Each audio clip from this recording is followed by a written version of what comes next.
Hello, I'm Jackie Barrie, the author of the book Experiential Speaking, which is icebreakers, energisers and games for speakers and trainers. I published it in 2019 when we were all allowed out and we could have interaction in the same physical space, and some of the activities involve tearing paper or throwing it or running about. Well, not running, but moving about the room. Not the greatest time to launch a book of activities like that when we have since had to go into travel, lockdown, restrictions, and trainers and speakers are delivering in the virtual world. There are amazing benefits to being able to do courses and give talks via Zoom and similar platforms. There are disadvantages too. Let's start with how you start your meeting. You might find, like me, that it takes a couple of minutes for everybody to arrive. And there can be that awkward bit of chit chat while the host is clicking to admit people from the waiting room, and the other people are there trying to get their audio set up or their video set up. And how do you cover that before you start your meeting? Because normally in the real world, well, this is the real world, in the same physical room, you would have everybody sitting in their chairs and you'd start your talk with some great impactful statement, and a few late stragglers would turn up and catch up with whenever they arrive. Well, in the Zoom call, there are some things you can do. Here's one that I got from a client of mine. If you share the screen and share the whiteboard, you can, with a small group anyway, invite people to draw something while they wait that represents where in the world they are.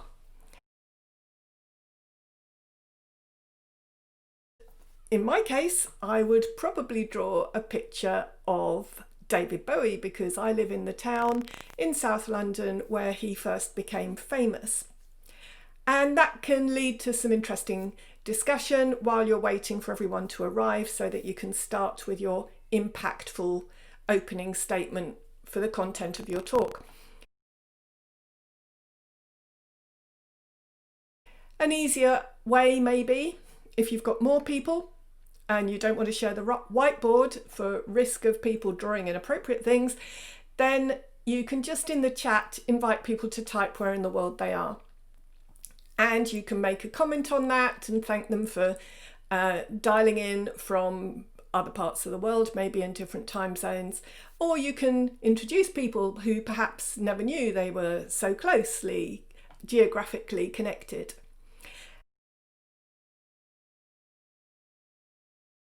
And another thing you can do while you're waiting for the meeting to start is run a poll. You have to, as the host, set it up in advance of the meeting. One of the polls I do as standard is asking people what computer they're on. Are they on a desktop, a laptop, a tablet, a phone, or perhaps they've dialed in? And that gives them the option of just ticking a box while they wait, and then it makes a difference to you or your co-host the instructions you give about how they can get the best experience from the meeting, because some of the things that they see and the options they can click don't work on those small mobile devices, but will work on desktop and laptop computers. And some of the icons are in different places. So if you're going to be talking users, participants through activities during your session, then you need to give the right instructions that are valid and relevant for them. Another one that I do sometimes for an all-day course or a half-day course or a longer Zoom session is I'll have another poll question about people working from home and whether they've got children that they're trying to homeschool or other distractions in their house. Because again, they can just tick a box, which can be anonymous, or you can set it so that you know who's answered what. And you can use that information to understand what it's like for them in their house and make allowances if they've got a toddler on their knee, for example, that is affecting their concentration, or they've got somebody coming in and out of the room that's a big distraction for them.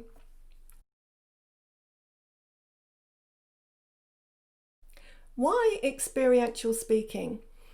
in the 1960s, Edgar Dale came up with the cone of learning, which says people remember more when they do a presentation or they simulate the real experience or they do the real thing than they would if they participate in a discussion or give a talk.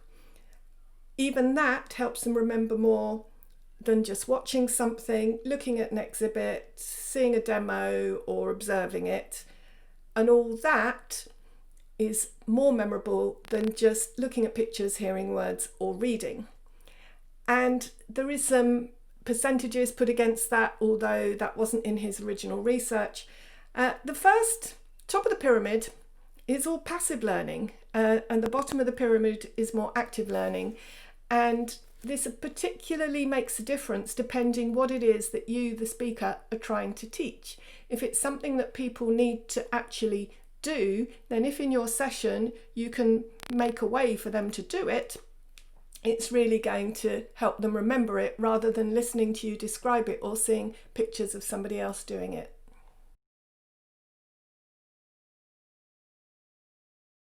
At events, a lot of people will say the best bit is the networking.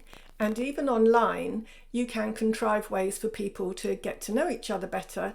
Even though Zoom is a great leveler, we're all the same height sitting in the same little boxes.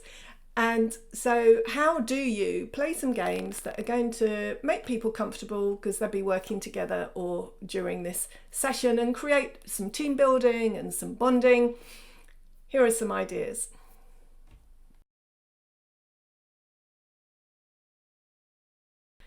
For this, everybody's camera needs to be on.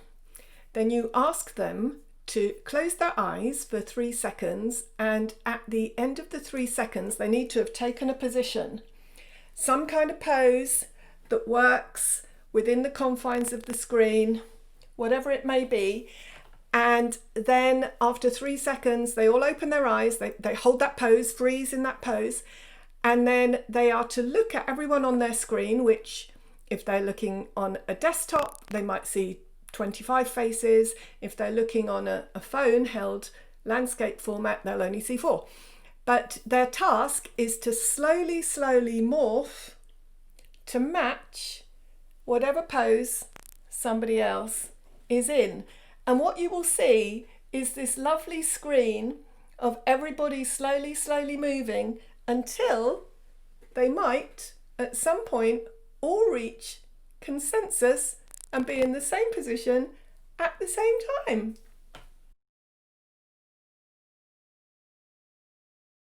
It's good to invite people to do something physical because we're all sitting in front of screens for too long. We're sitting in front of screens to do our work. We're sitting in front of screens when we're giving talks or when we're listening to talks. And then we'll be sitting in front of screens when we're having quizzes or we're communicating with the family. And then to have a rest, we might stop and go and watch TV. Or we might check social media on our phone. So all we're doing is sitting in front of screens. And if you can do an activity that's going to get people moving and not just sitting, it's going to be better for mental health, for physical health, but also to help get the blood flow because of movement. And when the blood is flowing more, there's more oxygen flowing through the body, there's more oxygen reaching the brain, and that's going to help people keep awake, alert, and give you their attention.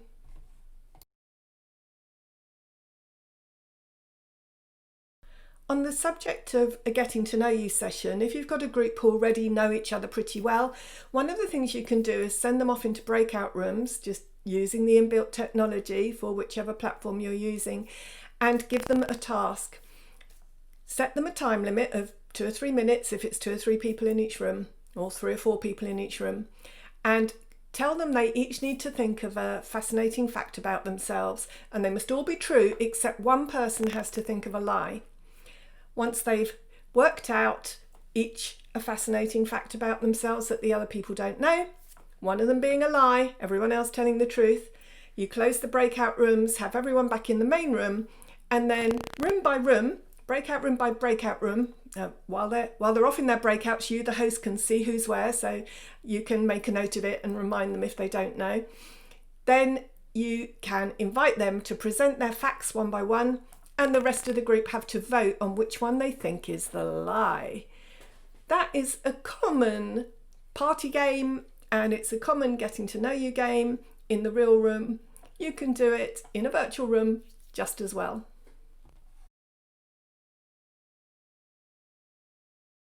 Other things you can do with colour is set people on a treasure hunt, and you can change your whole screen to be rainbow coloured.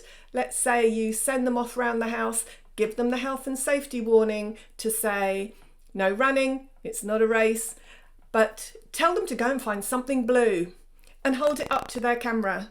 So they'll go around the house and they might be really creative and they see, oh, what can I find that's blue? And they reach over here and they say, oh, look, I've got a carrier bag. And they hold that to the webcam and then the whole screen goes blue. You can work through all the colours of the rainbow by sending people off to find creative things that make them leave that desk where that computer is set up, and just as an energizer, change their energy, because that's what an energizer does, by sending them off to do something. On that treasure hunt idea, you can do a sort of show and tell where in a getting to know you session or a pre-coffee break networking session, you can just say to them, reach something on your desk without leaving your chair, find something on your desk and tell us the story of the thing. So from here I might reach, I've got this, I've got a blue pen. Well, in my early career as a copywriter, the copywriters used to print out the text and edit it, and copywriters always use blue. Graphic designers always use green, and the buyers, because this was in the catalogue world, the fashion buyers or the buyers of the household goods, they always used red. So for me, I find it very uncomfortable to write in any colour other than blue, because I'm a copywriter, and that was my first job. I identified myself, my scribbles were identified by writing in blue. So there's something within reach for me with a little story behind it that tells you something about me. Everyone on your call will have something within reach that they can tell you about.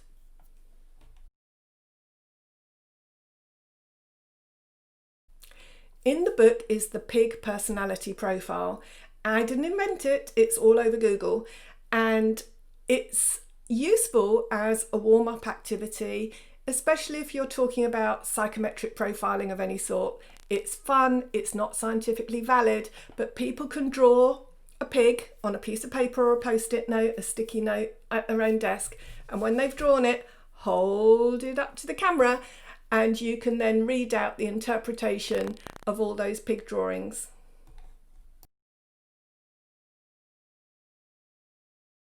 This activity is also in the book, and the only thing people need is a plain piece of A4 white paper. They might imagine they need a pen. They don't. You can then draw out a lesson about the danger of making assumptions. All they need is a blank piece of paper. Then you give them these instructions, and as you give these instructions, you're doing the same thing off camera. Fold the piece of paper in half. Tear off a little piece in the top right hand corner. Fold it in half again. Tear off another little piece in the top right hand corner. Fold it in half a third time. Tear off a piece in the top right hand corner. Fourth time, it does get more difficult now because the paper's quite thick. Tear off a piece in the top right hand corner. Once they have all done that, invite them to open up the paper, show it to the camera, and if what they have ended up with is exactly the same as you, the host, there's mine, you award them a prize, perhaps a donation to their favourite charity. Typically, none of the pieces of paper will match because the direction people have turned it, which way they folded it, how big the corner was, all of that will make a difference to the results. And there are lessons you can draw out from that activity. One is about diversity, that everybody is different and that's fine. Another thing is about communication. If it really was my responsibility to get you to reproduce exactly what I had prepared there, you had to see it. And that means that sometimes you have to do visual demonstrations because the telephone or a written instruction just won't cut it. I've done that hundreds of times, and I very, very rarely ever have to give away a prize, because hardly anyone ever matches my piece of paper, even though they're all very obedient and they've done exactly what I asked them to do in their own interpretation.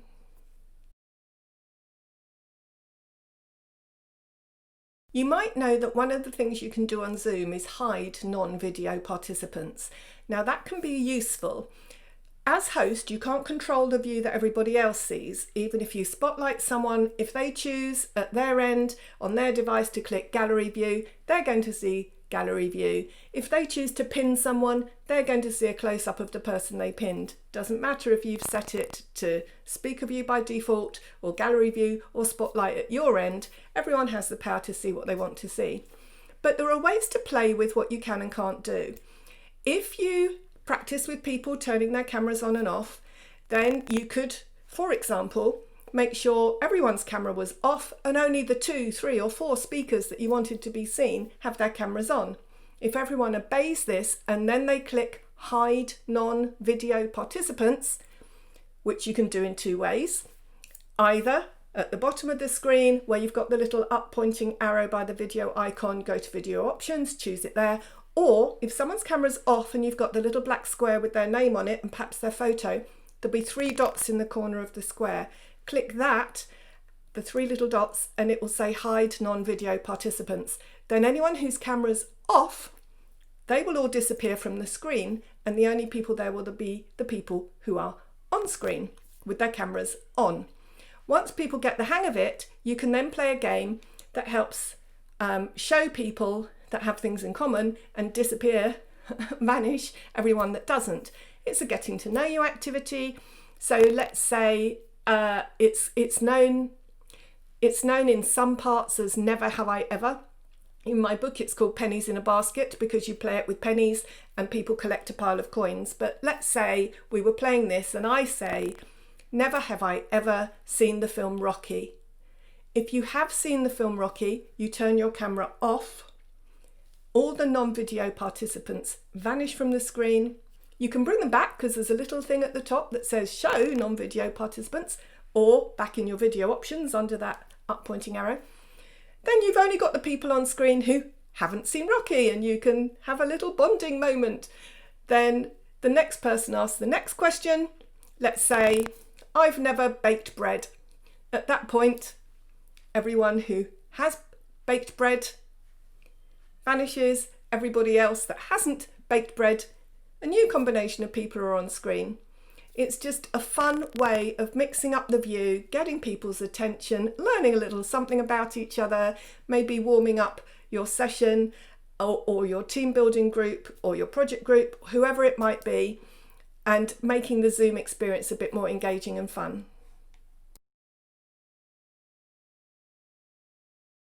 Here's one you can do in chat, and the message to take away from it is the fact that mistakes don't matter. Mistakes are the best bit. Can you imagine an organisational culture that was really accepting of mistakes, especially in an age when we're all told companies have to fail faster so they can succeed sooner? This is a simple game where you count from 1 to 20 as a group. You can do this in the chat box rather than having everybody's microphones unmuted, because that avoids the background noise that you might have in everybody's different environment. The task is as a group to count from 1 to 20, but no person can say the same number at the same time, otherwise you go back to the beginning. No strategies are allowed. You can't put your hand up to say it's your turn next or use any other device. In the chat box then you just wait and see who types number 1, and if 2 people type number 2 at once, you're back to the beginning. Now the important bit about the mistakes being the best bit is that if 2 people do type the same number at the same time, you have a massive celebration like a Mexican wave, and that makes people laugh in the real world, and it does the same thing in the virtual world.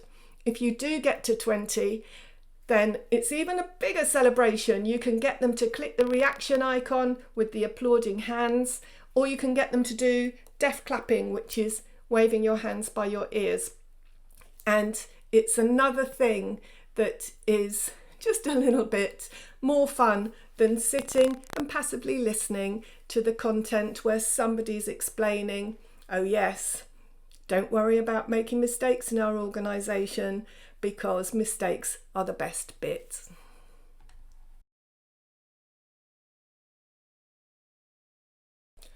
Preparing physical props can be a good idea.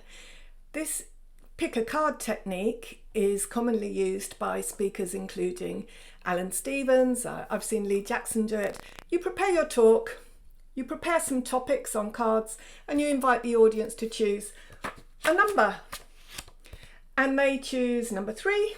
You pick card number 3, show it to the camera, and then talk about that element of your talk.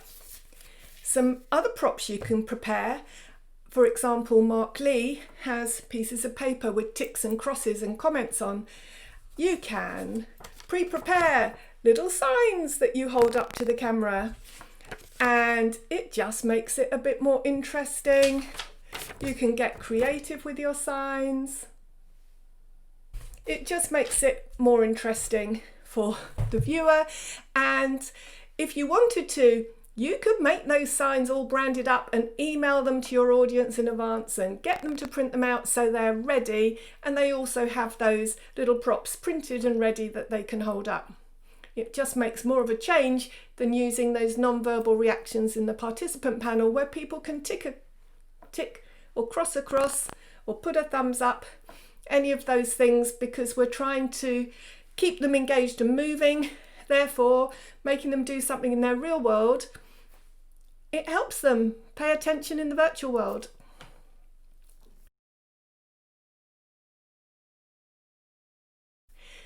Another thing you can either provide them with or get them to pre-prepare by perhaps setting all these documents up in a Dropbox folder, and before your meeting telling them the link, and then they can download them and have them ready.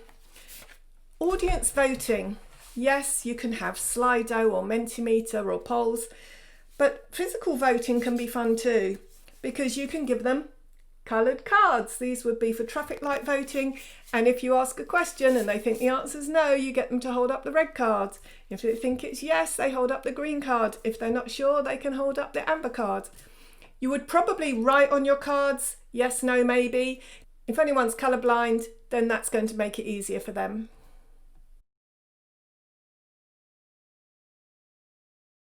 Let's end with some revision exercises, because I imagine you've given a talk and you've given lots of valuable content, and perhaps you've introduced your audience to some new jargon and you want them to check understanding.